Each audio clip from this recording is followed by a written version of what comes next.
My name is Greg Hutchins. I'm the Principal Engineer with Quality Plus Engineering. We gave this talk, The Future of Quality as Risk, about 4 years ago. Somebody suggested that we put it on LinkedIn. We did. And we received tens of thousands of requests for it. Since then, we've given the talk about 10 times a year. And in our last talk, September 18th of 2013, we were asked to do a voiceover PowerPoint. Anyway, about 4 or 5 months later, we're doing this voiceover. We hope you enjoy it. If you have any questions or comments, please get hold of me at gregh@cermacademy.com. We're often asked, what's our background in quality? Basically, I'm the Principal Engineer in Quality Plus Engineering. We provide critical infrastructure protection, forensics assurance analytics for a number of agencies. We're certified by the U.S. Department of Homeland Security. Take a look at our certification on the right side. I'm a licensed professional engineer. I've written some of the best-selling books in the world on ISO 9000, including the Standard Manual of Quality Auditing, Supply Management Strategies. We're also the developer of the Certified Enterprise Risk Manager certificate. Anyway, if you've got questions, please get hold of me at gregh@qualityplusengineering.com. In this presentation, we're going to cover the following 6 topics. We're going to start with what we call the arc of quality. Where did quality start, and where are we right now? Then we're going to talk about today's biggest challenge. Specifically, it's a VUCA world, and we're going to explain VUCA in a couple minutes. Then we're going to talk about the role of quality in the world of VUCA. Then the future of quality, which we believe is going to be risk management. And what does risk management look like in a quality context? And finally, we're going to finish off with the key questions that all organizations and even professions must address. In the first section of this talk, we're going to talk about the arc of quality. So let's do a little experiment. Take a look at any magazine, newspaper, or TV program. It can be national, it can be local. And by the way, it really doesn't matter where you live. It could be Bangladesh, India, EU, South America, or even North America. And ask yourself 2 really critical questions. What's the prevalence of the programs about? Second question, what's the tone of the news programs? You can probably guess from the questions from the last slide that I'm trying to get to something. So what's the common theme or the common denominator to the headlines or the story in the magazine or a television program? You've guessed it right. There's too much uncertainty in the world. So what do you think is the solution? I think we need to understand how uncertainty is impacting the quality profession as well as most professions. I don't mean to pick on quality. I think this is going to be happening in engineering, accounting, medicine, and all professions. This is one of the most important slides in the presentation. Google Ngram data points. By the way, you can Google Ngram and basically do what we just did here. Over a period of years, until 2008, Google digitized a number of books. They basically kept track of certain keywords.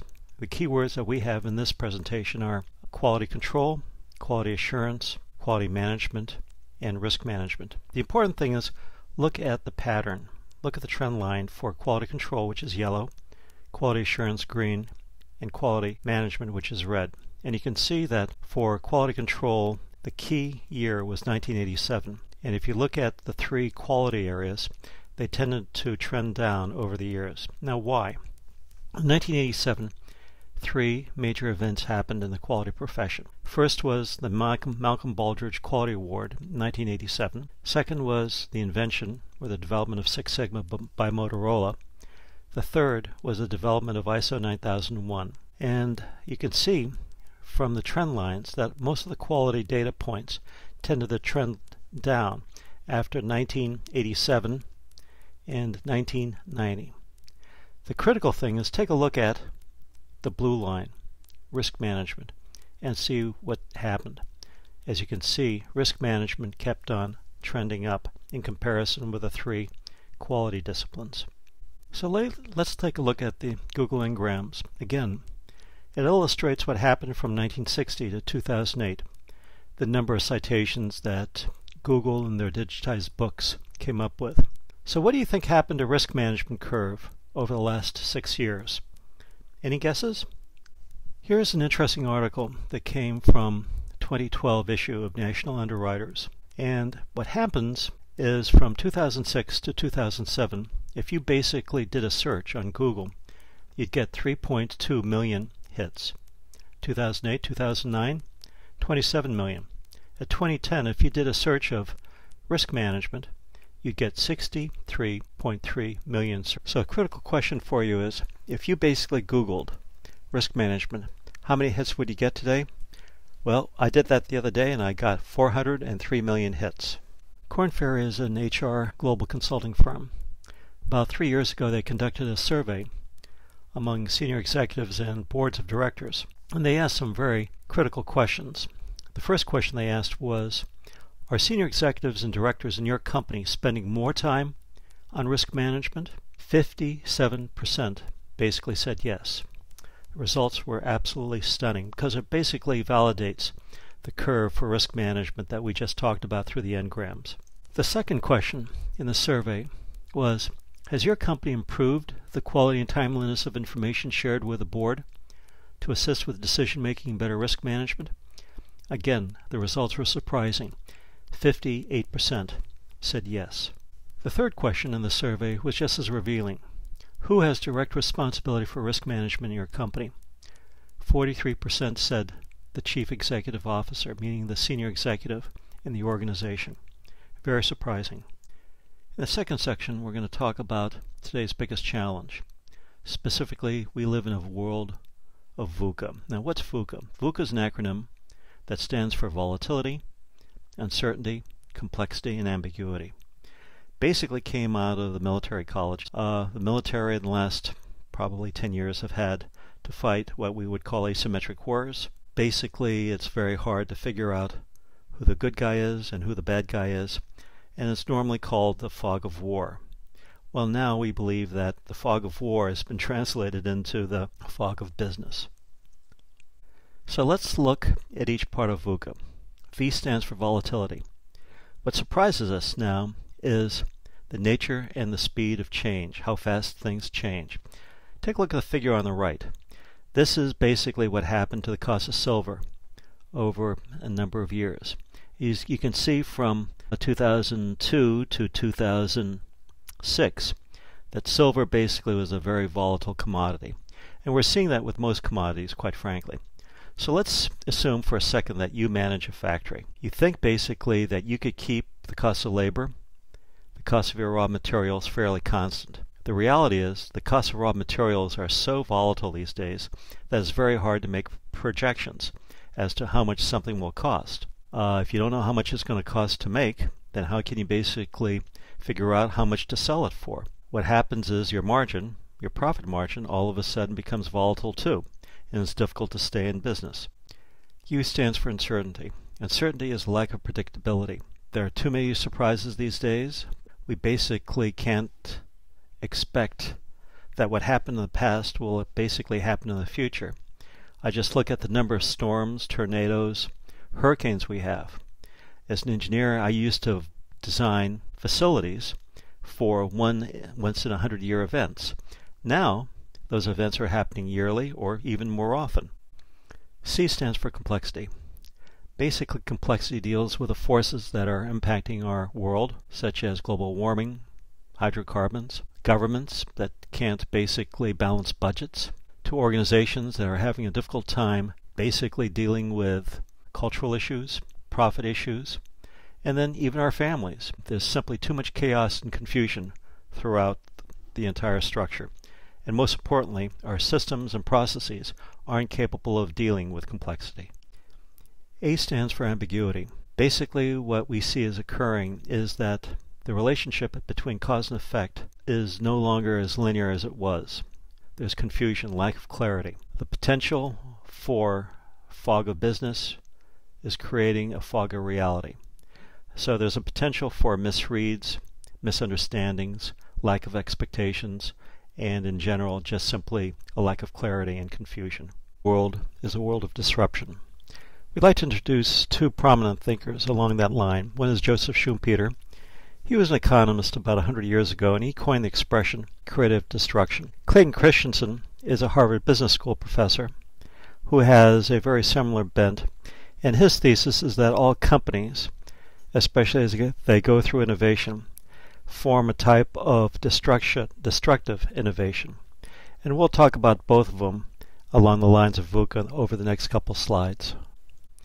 In this section of the presentation, we're going to talk about the role of quality in a VUCA world. Things that should not have happened are happening. Unfortunately, they're happening too frequently, and they're unexpected. So let's take British Petroleum, one of the best known companies in the world for safety, had an accident in the Gulf of Mexico several years ago. We've had problems with tires. We've had problems with melamine and food. Look at Toyota. Basically, the company that designed the Toyota production system all of a sudden had major recalls. Who would have expected that? But again, we live in the world of VUCA. Let's look at the changes already occurring in the quality world. The Malcolm Baldrige Quality Award now is the Baldrige Performance Excellence Program. Global registrars such as DNV, BSI, Lloyd's have basically rebranded to become risk organizations. Quality assurance is moving to business assurance. Even ISO in the 2015 revision will incorporate risk. More U.S. standards and even statutes are incorporating enterprise risk management. Now let's look at what's happening to the quality registrars, especially the global quality registrars. Sometimes they're called certification bodies. They've rebranded into risk organizations. DNV even has a tagline now called Managing Risk. ABS, BSI, Lloyd's, most of the other global registrars have gone in the same direction. They've incorporated risk as their major practice area.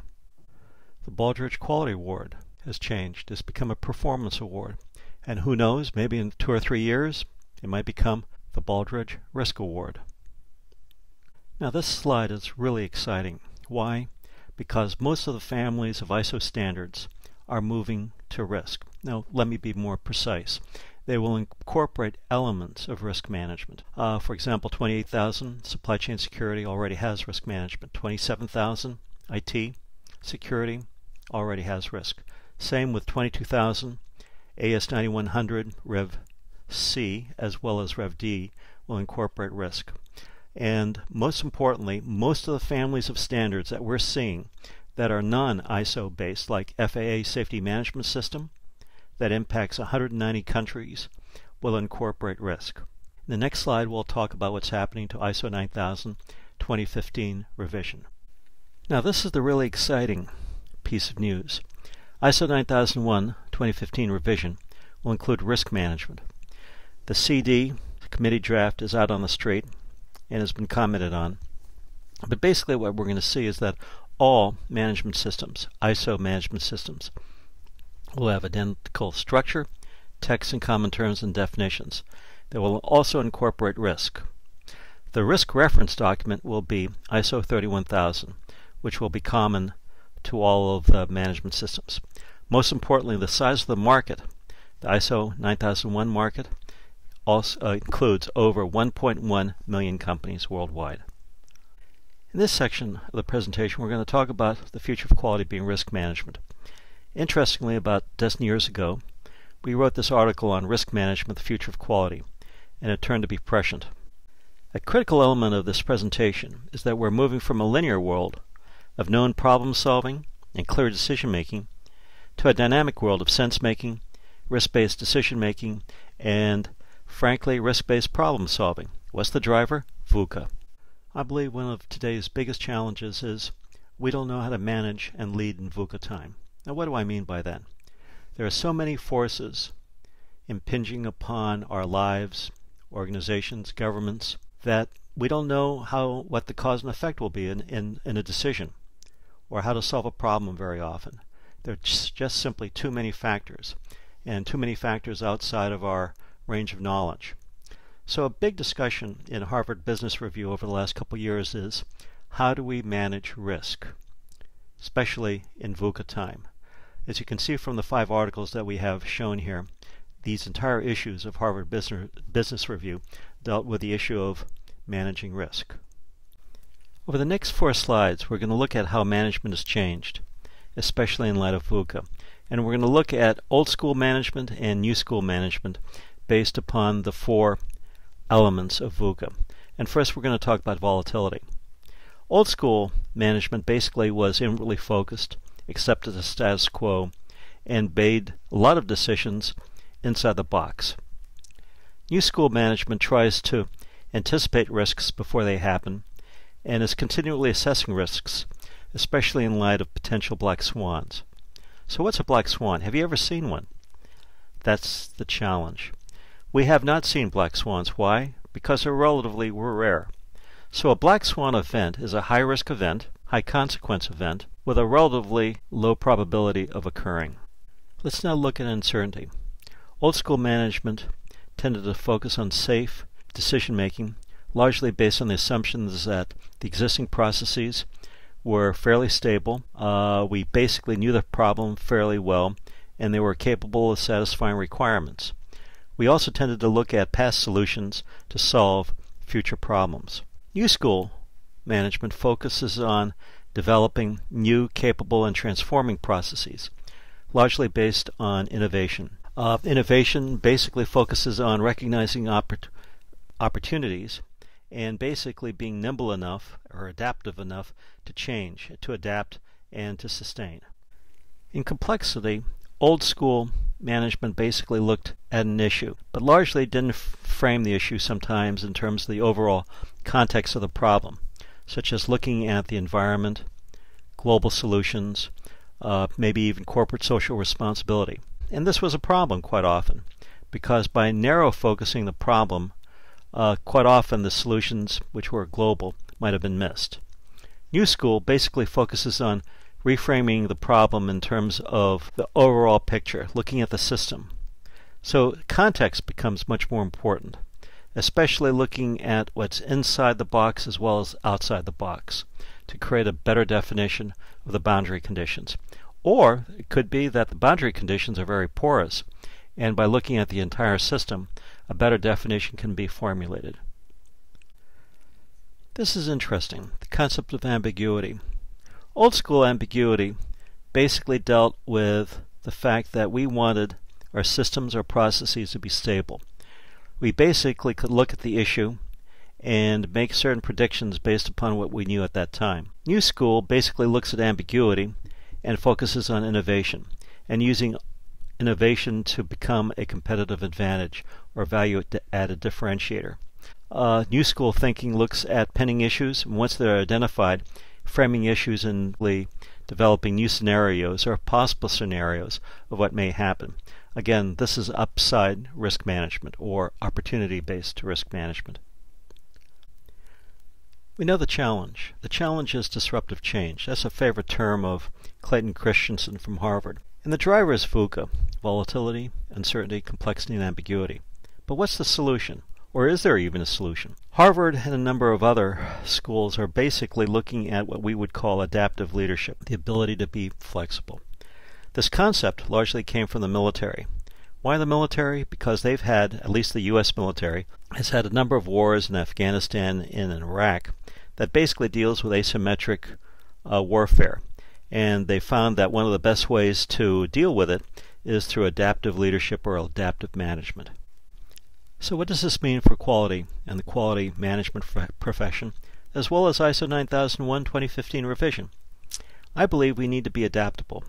We need to focus on innovating, designing, and executing products and services effectively, meaning doing the right thing, efficiently, doing the right thing right, economically, doing whatever we're doing as cheaply and as effectively as possible. Then we need to focus on the environment, not only global warming, but we need to context and frame problem solving and decision making a little bit more broadly. Am I picking on the quality profession? No, not really. We believe that all organizations, professions, and work are going to be disrupted. Remember that slide a couple minutes ago when we talked about creative destruction? Clayton Christensen and Mr. Schumpeter both had that same idea, and it's been a big idea these days. Let's look at organizations. Almost any organization, from schools, healthcare, they're all being disrupted. Let's look at professions, such as my own engineering. Moore's law basically says that electronic chips are going to be twice as fast or cost 1/2 as much each 18 months. But let's take a look at what might happen to a computer engineer when he or she graduates at 22. And assume, just for the sake of this discussion, that the amount of knowledge in computer engineering is doubling every 2 years. So that basically says that a person graduates when they're 22. By the time they're 24, there is basically twice as much computer science information or knowledge out there. By the time the person has been out of school 4 years, there's 4 times as much. Anyway, you get the idea. The amount of knowledge every 2 years is doubling. So if a person graduates at 22, by the time they're 30, there's 4 cycles, 24, 26, 28, 30. And basically it means that the amount of information in that field of engineering has basically gone up 16-fold. And what does that basically mean for the engineer if he or she hasn't gone back and gotten more information or new knowledge through education? In the 5th part of this presentation, we're going to look at what does risk management look like. I believe risk management is the process of addressing, prioritizing, eliminating potential sources of failure. That's the traditional definition. But it also has an upside, which is basically looking at opportunities. Risk management in general is being proactive, preventive, predictive, and preemptive in terms of problem solving and decision making. There is really 2 types of risk. Most of us think in terms of the downside of risk, danger, something that we don't want, and basically something that we need to manage and mitigate and control. There's really an important other element of risk, which is the opportunity side, what we call the upside of risk. This is basically the art of new designs, of creation, of innovation, of making money in new markets. So we want to look at both sides of risk when we're doing risk-based problem solving as well as risk-based decision making, the upside and the downside. When we basically look at risk, we need to have a framework to make risk-based decisions and solve problems. There are 2 frameworks of risk that are commonly used. There's one on the left, and it's a cube, and it's called the COSO cube. It's an ERM, Enterprise Risk Management process. It includes 8 elements on the front, 4 elements on top: strategic, operations, reporting, and compliance. The level of risk that we're looking at in the organization, anywhere from the entity, which is the enterprise, down to the subsidiary. On the right side, this is something that we're going to become very familiar with the next 4 years, is ISO 31000. ISO 31000 is the ISO risk-based guideline. It's not a standard in terms of we register to it, we're certified to it, but it's a guideline. And it's a guideline that will be referenced to most of the ISO families of standards. And as you can see, it follows a PDCA cycle, plan, do, check, act cycle. And in many ways it's very similar to the COSO ERM framework. Both COSO and ISO 31000 call themselves Enterprise Risk Management Standards, or otherwise known through the acronym ERM. COSO largely came from the financial community. ISO came from the quality community. They're very, very similar, and they overlap in many areas. This definition from COSO, from the financial community, is very important, and we're going to talk about that for a second. ERM is a process. We're all familiar with that. It's effected or instituted by the board of directors, applied in the strategy setting across the enterprise. It's designed to identify potential events. Remember, risk has an upside and it's got a downside that can affect the enterprise, and manage risks to within the risk appetite of the organization or the individual. Again, to provide reasonable assurance, not absolute, but reasonable, and focus on the achievement of business objectives. In terms of operational risks, 3 different levels or multiple levels we can look at. As you look at the COSO cube and look at the right side, you can see that risk analysis in the frameworks could be used at the enterprise level, programmatic project level, product transactional level. So the enterprise risk, otherwise known as entity risk, are issues that deal with execution of strategy, systemic issues, material issues. Project or programmatic risks look at the triple constraints: scope, quality, schedule, and cost variance. Process risk looks at stability, capability, and improvement, and making sure that we can meet objectives, business objectives. So the question is, why do we want to manage risk? As you can see by the figure below, we have VUCA. VUCA impacts program and project complexity. As you can see from the upper curve, what happens is we have a curve that slowly is going to grow. There's a gap, a growing gap, between existing processes that are stable, incapable of meeting requirements to what's happening in the external world with more complexity. As the gap increases, what we have are greater variances in cost, schedule, scope, technology, and quality. The future is managing those gaps. Those gaps, another way to call those gaps is risk. And we want to ensure that the existing processes that we have are closer to the project complexity. Most of us in quality are very familiar with this type of figure. It's the basis of Six Sigma. It's the basis of statistical process control. It's really the basis of a lot of quality, the control of variation. So if we have a target, an objective, right in the middle of our bell-shaped curve, we can think of that as a business objective. It can be objective in a process, it can be objective in a service operation, but it's what we want to attain. More deltas, more variation, the higher the risk, and more variances. So what we want to do as much as possible, and this is the basis of a lot of Six Sigma, is to take the flat curve and make it a little bit higher around the target or business objective. So one of the things that we believe in is that the future of quality is risk, because a lot of quality deals with variation. If we can reframe the discussion from controlling variation to controlling risk, I think it'll be a very easy transition for a lot of quality professionals. There are a lot of tools in risk management. This is one of the most common tools. It's a qualitative tool. It's called a heat map. And as you can see by the figure below, there are three elements to the heat map. Green means that we have low risk. Yellow, which means that we have to be cautious. And red, which means it's unacceptable risk. The heat map has two vectors. The vertical line is the likelihood of something occurring, and the horizontal line is the consequence or severity of an event occurring. This is an example, actually two examples, of qualitative analysis using heat maps. The example on the left is a company that used heat maps. As you can see, the horizontal line is the magnitude, also called severity or consequence, and the vertical line is probability. And within that heat map, they identified critical areas for them to focus on. On the right, we have the International Space Station, and on this heat map, you can see the whole space station being color-coded, in terms of red being areas that could be impacted or have a high risk of being impacted by meteors. The second form of risk analysis, quantitative. Quantitative analysis relies upon data.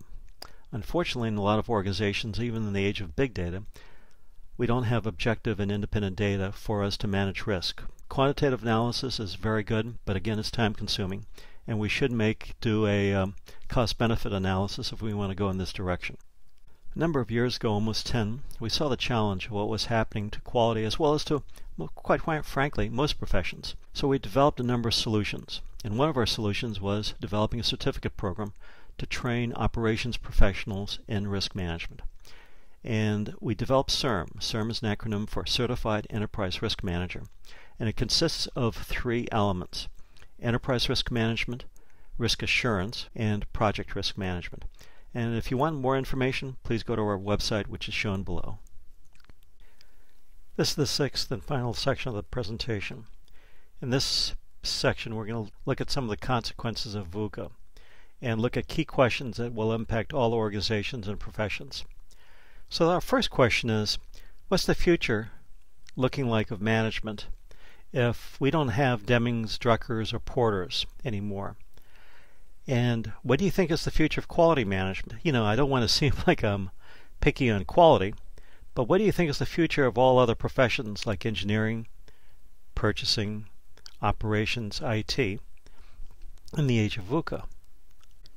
Our answers to the questions that were in the previous slide are: we believe that VUCA is going to increase over the next 5 to 10 years.